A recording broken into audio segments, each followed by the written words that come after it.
Bonjour les enfants, c'est papa. Vous allez bien? Comme je le dis toujours, le processus de dézombification est un processus très douloureux et la première personne que le zombie attaque, c'est le dézombificateur. Première chose importante à comprendre, Amougou Belinga a toujours été un voleur, tribaliste, mégalomane et égocentrique. Il a toujours été, il ne l'est pas devenu.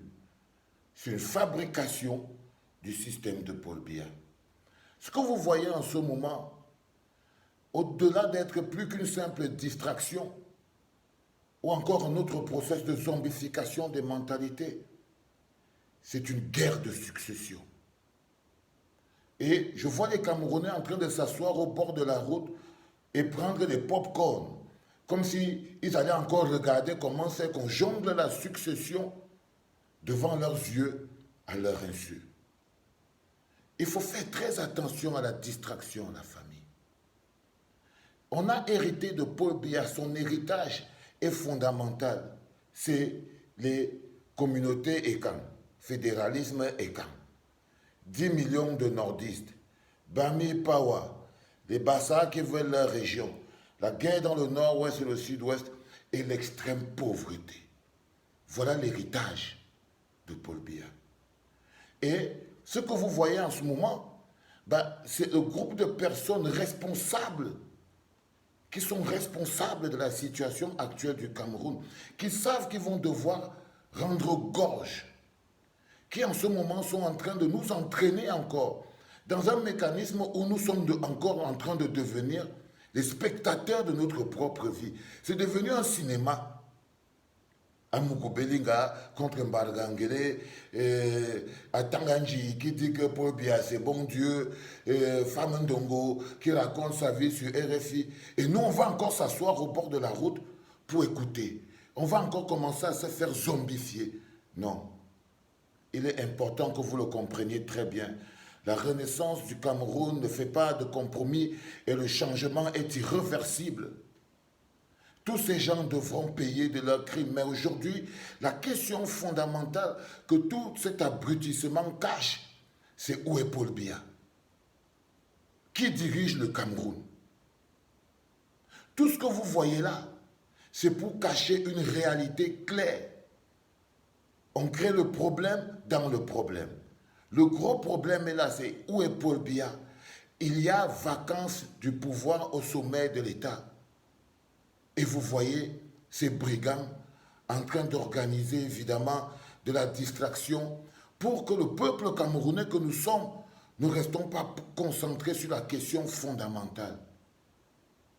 Pourquoi acceptons-nous de vivre dans un État qui n'est pas dirigé? Parce que tout ce que vous voyez là, si jamais Paul Biya existait encore, vous ne verrez pas ces bagarres ouvertes. Ces bagarres ont toujours existé, les gars. Mais si aujourd'hui vous les voyez dans la presse, elles mettent en lumière une seule chose, la vacance au sommet de l'État. Le peuple devrait être encore 2 fois plus mobilisé. Chacune de ces déclarations, chacune de ces affaires mises à nu, on ne devrait pas s'asseoir pour dire on regarde la scène avec notre ami Massamo. Non. Ce sont des raisons suffisante pour nous faire comprendre que nous devons prendre en main notre propre destin. Que c'est maintenant. Si nous ne voulons pas couler, c'est maintenant. Multiplions les mobilisations, multiplions les manifestations. Il est important pour nous à le comprendre. Je voulais rapidement remettre tout le monde sur les bons rails en ce début, parce que je reviens pour expliquer aux gens que c'est des vérités vraies. Les Amougous, c'est les voleurs, c'est les tribalistes. Et qu'aujourd'hui, le système est en train de surfer sur le tribalisme parce qu'ils savent très bien que si nous, le peuple, les misérables, les pauvres, nous nous mettons ensemble, alors ils sont morts.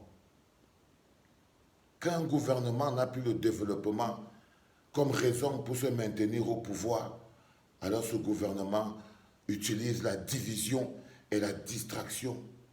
Tout d'un coup, on ne se bat plus pour le bien-être pour le développement. On se bat pour la survie. On se bat comme si c'était les Bamileke qui menaçaient les Bétis qui menaçaient les Nordistes qui menaçaient les Savoies qui menaçaient. Alors que ce n'est pas ça le problème. Il n'y a qu'une poignée de riches voleurs villageois, à l'instar d'Amougou Belinga qui humilie notre pays et qui humilie nos vies. Et ils veulent reprendre la main. Pour ça, ils vont faire ce qu'ils ont toujours fait. Écarter le peuple de l'équation pour enfin se permettre de manipuler tranquillement.